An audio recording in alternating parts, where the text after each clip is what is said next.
Everyone, welcome back to సిరీబుల్స్. ఎలా ఉన్నారు అందరూ? Hope your all doing good. ఇవాళ మనం world's most respected and prestigious award గురించి మాట్లాడుకుందాం, and that is the Nobel praise.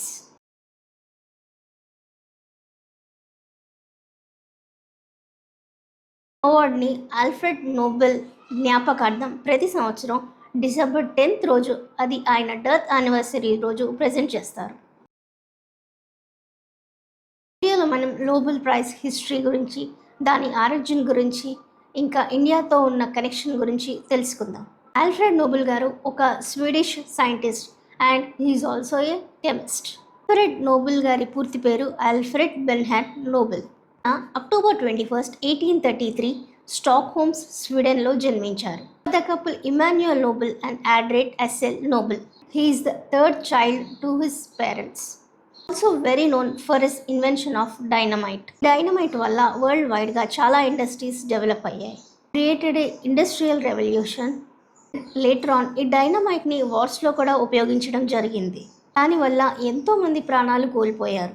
విషయం ఆల్బర్ట్ నోబెల్ని ఎంతో గిల్టీగా ఫీల్ అయ్యేలా చేసింది. తన ప్రాపర్టీని మొత్తం మానవజాతి సేవల కోసం ఉపయోగించుకోవాలని ఆయన నిర్ణయించారు. ఈ ప్రకారం ఒక విల్ని క్రియేట్ చేశారు. Fortune should be used to give prizes to the persons who did benefit to the mankind అని రాసుకొచ్చారు. That's how the Nobel prize is born. December 10th రోజున ఫస్ట్ నోబెల్ ప్రైజ్ ఇవ్వడం జరిగింది. ఫస్ట్లీ నోబెల్ ప్రైజెస్ని 5 కేటగిరీస్లో ఇచ్చేవారు. అది physics, chemistry, physiology, literature and peace. 1969లో economics కేటగిరీని ఇంక్లూడ్ చేశారు. So now will see who is the first persons to win the Nobel prize. ఫిజిక్స్లో విలియం కాన్రాడ్ రాంగ్టన్, హిస్టరీలో జాకోబ్ వాన్ హాఫ్ నోబెల్ ప్రైజ్ని first time గెలుచుకున్నారు. Medicine 40లో Emil von Behring won the first Nobel Prize. Prudhomme Home received the first Nobel Prize in Literature 40. Leonard and Frederick Passy were the persons who received the first Economic 40 award, which started in 1969. And now we will see how the Nobel Prize will work. Every year thousands of nominations వస్తాయి. అందులో నుంచి బెస్ట్ని select చేస్తారు. కెమిస్ట్రీలో Swedish royal academy committee select చేస్తుంది. మెడిసిన్లో Karolinska Swedish academy వారు select చేస్తారు. Swedish academy వాళ్ళు లిటరేచర్లో విన్నర్స్ని సెలెక్ట్ చేస్తారు. ఎకనామిక్స్లో స్వీడన్ సెంట్రల్ బ్యాంక్ కమిటీ వారు సెలెక్ట్ చేస్తారు. Prize is the only prize which come from Norway. Indian parliament committee ఈ పీస్ ప్రైజ్ విన్నర్స్ని సెలెక్ట్ చేస్తుంది. What will the Nobel prize winners get? Prize winners get 11 million Swedish kroners. మన Indian రూపీస్లో చెప్పాలంటే దాదాపు 10 కోట్ల కన్నా ఎక్కువ. పాటు ఒక నోబెల్ మెడల్ ఇస్తారు. ఇంకో ఇంపార్టెంట్ విషయం ఏంటంటే, ఏదైనా ఒక కేటగిరీలో ఒకరికన్నా ఎక్కువ పర్సన్స్కి నోబెల్ అవార్డ్ వచ్చినట్టయితే ప్రైజ్ మనీని డిస్ట్రిబ్యూట్ చేస్తారు. Will see some important facts of Nobel prize. Nobel prize హిస్టరీలో నోబెల్ ప్రైజ్ని ఒకటికన్నా ఎక్కువ సార్లు గెలిచిన వారు కూడా ఉన్నారు. వారిని చూద్దామా. Rick Sanger awarded in chemistry in 1958 and 1981. Harry Sharpless awarded twice in 2001 and 2022 in chemistry.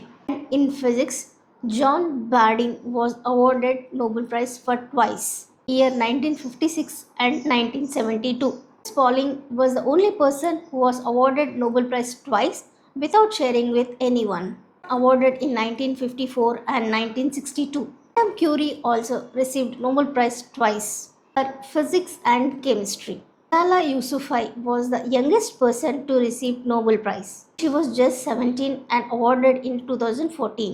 Now we'll see one more interesting category of Nobel Prize. అదేంటంటే నోబెల్ ప్రైజ్ రావడమే ఒక గొప్ప విషయం, కానీ నోబెల్ ప్రైజ్ హిస్టరీలో దాన్ని డిక్లైన్ చేసిన సందర్భాలు ఉన్నాయి. నోబెల్ ప్రైజ్ హిస్టరీలో 2 వ్యక్తులు నోబెల్ ప్రైజ్ని డిక్లైన్ చేశారు.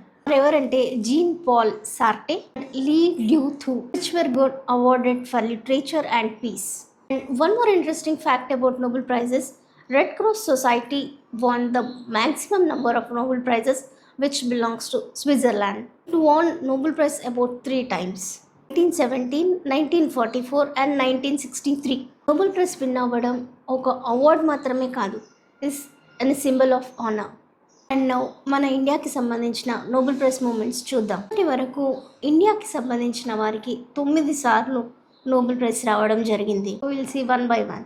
ఫస్ట్లీ రవీంద్రనాథ్ ఠాగూర్ గారికి 1913లో నోబెల్ ప్రైజ్ వచ్చింది. తర్వాత సర్ సివి రామన్ వారికి 1930లో నోబెల్ ప్రైజ్ రావడం జరిగింది. తర్వాత గోవింద్ ఖురానా 1968లో మెడిసిన్ 40లో నోబెల్ ప్రైజ్ వచ్చింది. తెరీసా గారికి 1979లో పీస్ ప్రైజ్ వచ్చింది. సుబ్రహ్మణ్యం చంద్రశేఖర్ గారికి 1983లో నోబెల్ ప్రైజ్ వచ్చింది. సేన్ గారికి 1998 ఫర్ ఎకనామిక్స్ 40 నోబెల్ ప్రైజ్ వచ్చింది. కైలాష్ సత్యవర్తి గారికి నోబెల్ పీస్ ప్రైజ్ వచ్చింది. లాస్ట్లీ అభిజిత్ బెనర్జీ గారికి నోబెల్ ప్రైజ్ వచ్చింది in the year 2019 for economics. Nobel prize winners encourages research in science, medicine etcetera. Nobel prize కూడా కొంచెం క్రిటిసిజంని ఫేస్ చేసింది. ఈ నోబెల్ ప్రైజ్ జెండర్ బేస్డ్ అని, నోబెల్ ప్రైజ్లో రీజనల్ ఇంబ్యాలెన్స్ ఉందని, నోబెల్ పీస్ ప్రైజ్ డిస్ట్రిబ్యూషన్లో పాలిటిక్స్ ఇన్వాల్వ్మెంట్ ఉందని క్రిటిక్స్ ఆరోపిస్తుంటారు. ఎన్ని ఆరోపణలు వచ్చినా Nobel prize standard most respected award in the world. So friends, Nobel prize అంటే జస్ట్ ఒక అవార్డ్ కాదు, it's an honour, big dream for anybody. Nobel last wish వల్ల డాక్టర్స్, సైంటిస్ట్ ఇంకా ఎంతోమంది ఆనర్ చేయబడుతున్నారు. So that's all friends about Nobel prize. ఈ video మీకు నచ్చితే please like, share and subscribe to my channel Siripals. See you soon.